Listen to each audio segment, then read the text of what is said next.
विद्यार्थी मित्रो, आज आपण लोक प्रशासन आणि त्यामधला संघटना हा एक महत्त्वाचा भाग याच्यावर चर्चा करणार आहोत. संघटना आणि लोक प्रशासन किंवा प्रशासकीय प्रक्रिया या दोन्ही गोष्टी फार महत्त्वाच्या आहेत. संघटनेशिवाय प्रशासन होऊ शकत नाही किंवा प्रशासन यशस्वी करायचं असेल तर संघटना हा त्यातला एक महत्त्वाचा घटक मानावाच लागतो. आणि त्या अनुषंगानं संघटनेला आजच्या राजकीय व्यवहारामध्ये, राजकीय प्रक्रियेमध्ये, राज्यकारभाराच्या या संपूर्ण व्यवहारामध्ये संघटनेला अनन्यसाधारण असं महत्त्व आहे. लोकप्रशासनात प्रशासकीय संघटनांचा अभ्यास हा अत्यंत महत्त्वाचा मानलेला आहे. आधुनिक काळात तर राज्याचं कार्यक्षेत्र एवढं वाढलेलं आहे की राज्याची जी काही विविध स्वरूपाची कामं आहेत आणि ती लोककल्याणकारी स्वरूपाची कामं पूर्ण करण्यासाठी संघटनेशिवाय पर्याय नाही.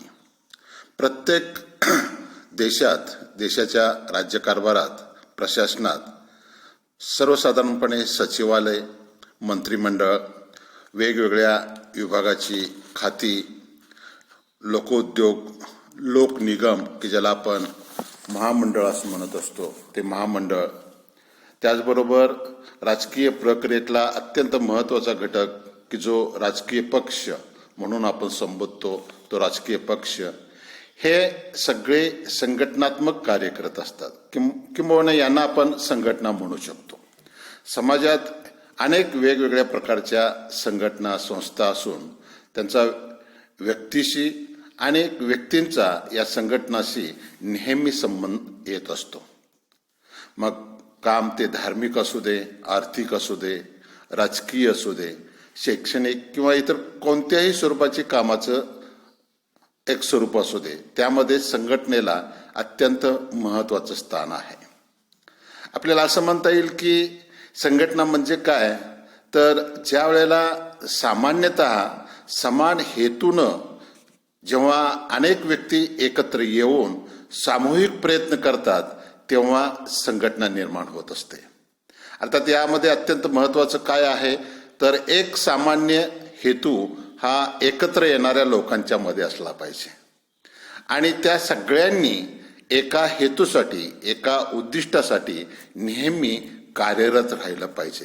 म्हणजे संघटनेचं एक सामान्य उद्दिष्ट काय आहे, समान हेतूने एकत्र येणं आणि सामूहिक प्रयत्न करून आपणा सर्वांचा विकास करणं किंवा त्यामध्ये डेव्हलपमेंटची जी काही वेगवेगळी जी काही पैलू आहेत, घटक आहेत, त्यासाठी झगडणं, या हेतूनं साधारणतः संघटना निर्माण केली जात असते.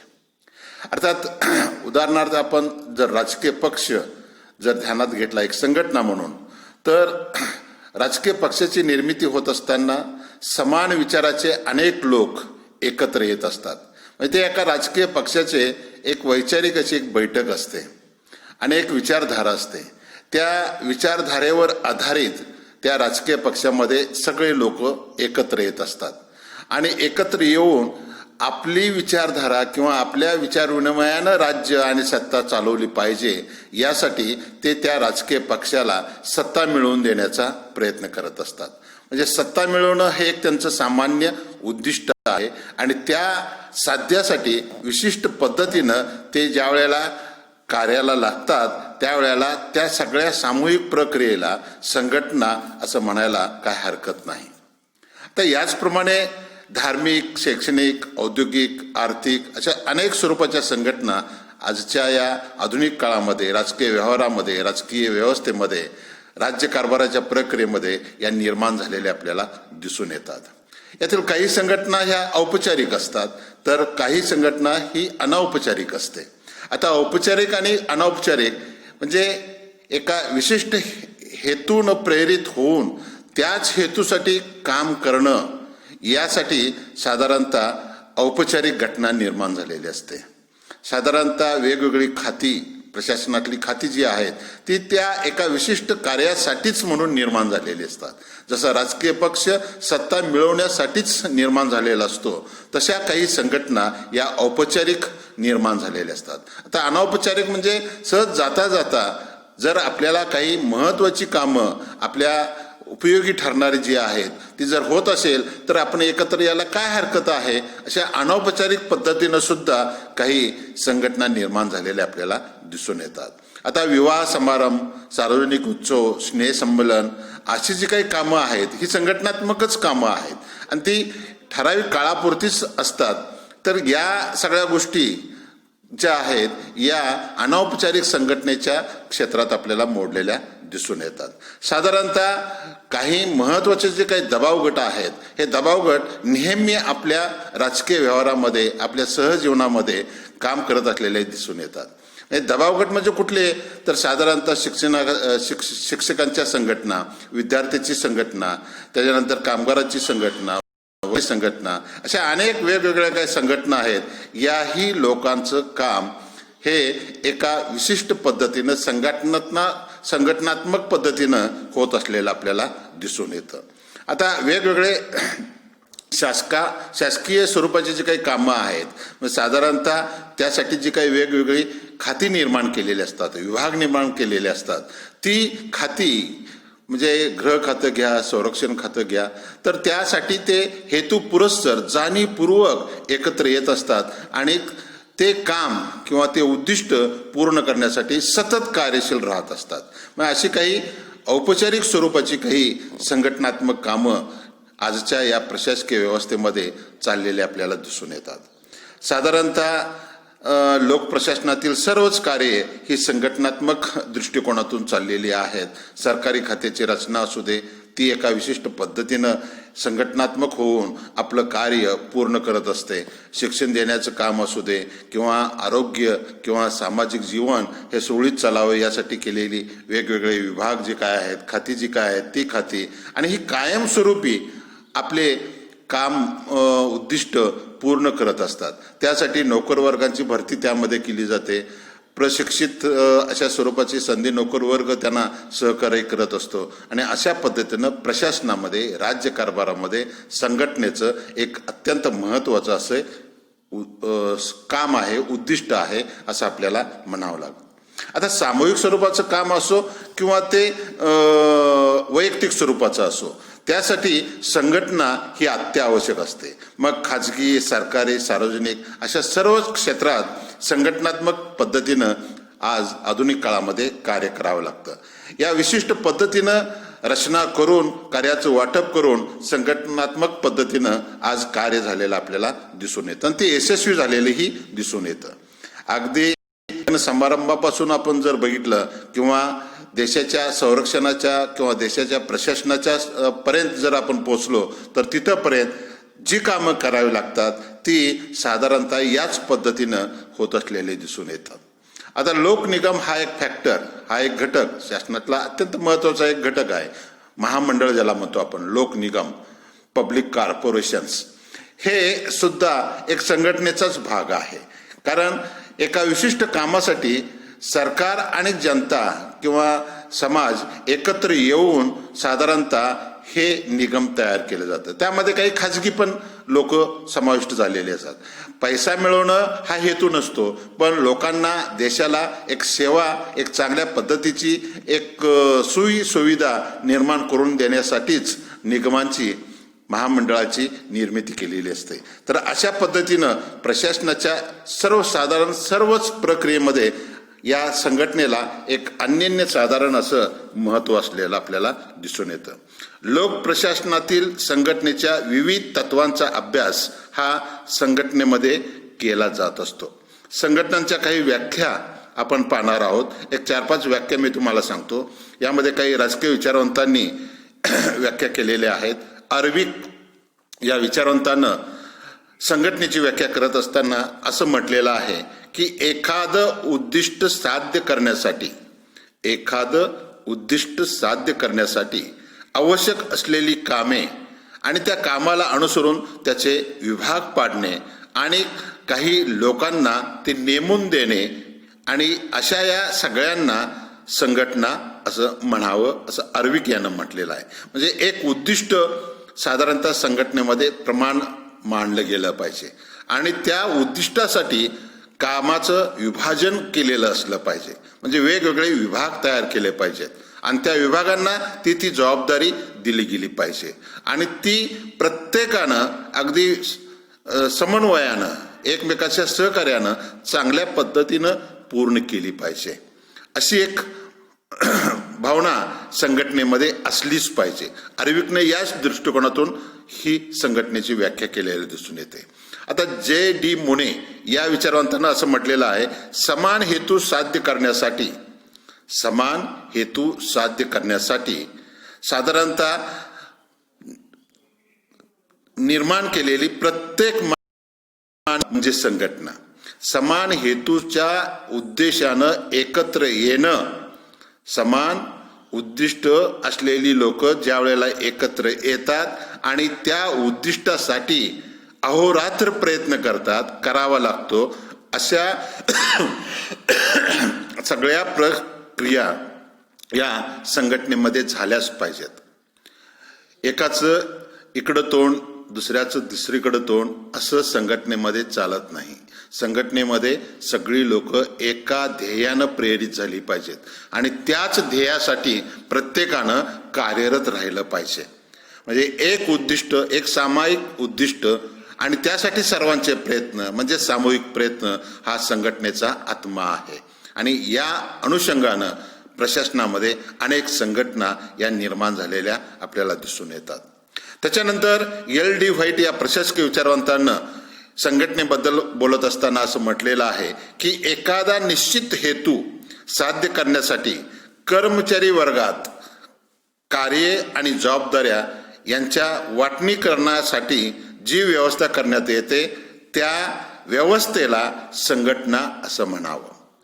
प्रशासनाचा व्यापक दृष्टिकोन असतो आणि तो व्यापक दृष्टिकोन जर साध्य करायचा असेल तर लोकांनी पहिल्यांदा आपण त्या कामासाठी एकत्र येत आहोत आणि तो हेतू साध्य करण्यासाठी आपण आपलं साम दाम भेद या ज्या काही गोष्टी आहेत या बाजूला सारून त्या हेतूसाठी साधारणतः आपण एकत्र आलं पाहिजे.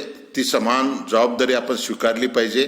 अशी एक सामूहिक जबाबदारीची भावना या संघटनेमध्ये असली पाहिजे असं L.D. व्हाईट यांचं मत आहे. आता J.M. गॉस या विचारवंतांना असं म्हटलं आहे की संघटना म्हणजे सेवक वर्गांची अशी व्यवस्था की ज्यामुळे कार्याची आणि जबाबदारीची वाटणी होऊन निश्चित असा हेतू साध्य करता येतो. म्हणजे या 2-4 व्याख्येतून आपल्याला असं म्हणता येईल की संघटनेमध्ये सामान्यतः एक हेतू असला पाहिजे, एक उद्दिष्ट असलं पाहिजे आणि त्यासाठी सगळ्यांनी त्याच्यामध्ये आपलं कॉन्ट्रीब्युशन, आपला सहभाग हा दाखवला पाहिजे आणि सगळ्यांनी एकत्र येऊन त्या पद्धतीनं जर त्या हेतूसाठी, त्या उद्दिष्टासाठी मग कामाची जबाबदारी असू दे, कामाचं विभाजन असू दे, पडलेली कोणतीही उत्तरदायित्वाची भूमिका ही आपली आहे आणि सगळ्यांची आहे, हे सगळं आहे तर आपण आहे असं समजून सगळ्यांनी आपलं कार्य, सगळ्यांनी आपली भूमिका, रोल जर पूर्ण केला तर निश्चितपणे ते उद्दिष्ट की जे ठरलेलं असतं ते पूर्ण करता येतं. म्हणजे या आधारावर संघटनेचं कामकाज चाललेले आपल्याला दिसून येतात.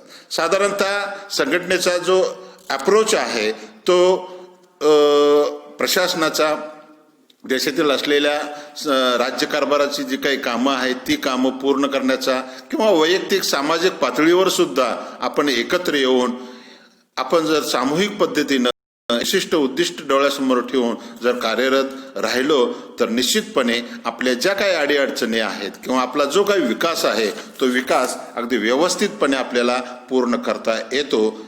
यासाठी संघटना ही फार महत्त्वाची आहे.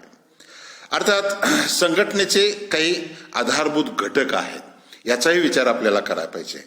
आता संघटनेचे आधारभूत घटक ठरवत असताना साधारणतः पहिल्यांदा आपण हे मान्य केलं पाहिजे की एखादा उद्देश किंवा हेतू साध्य करण्यासाठी संघटनाच निर्माण करावी लागते.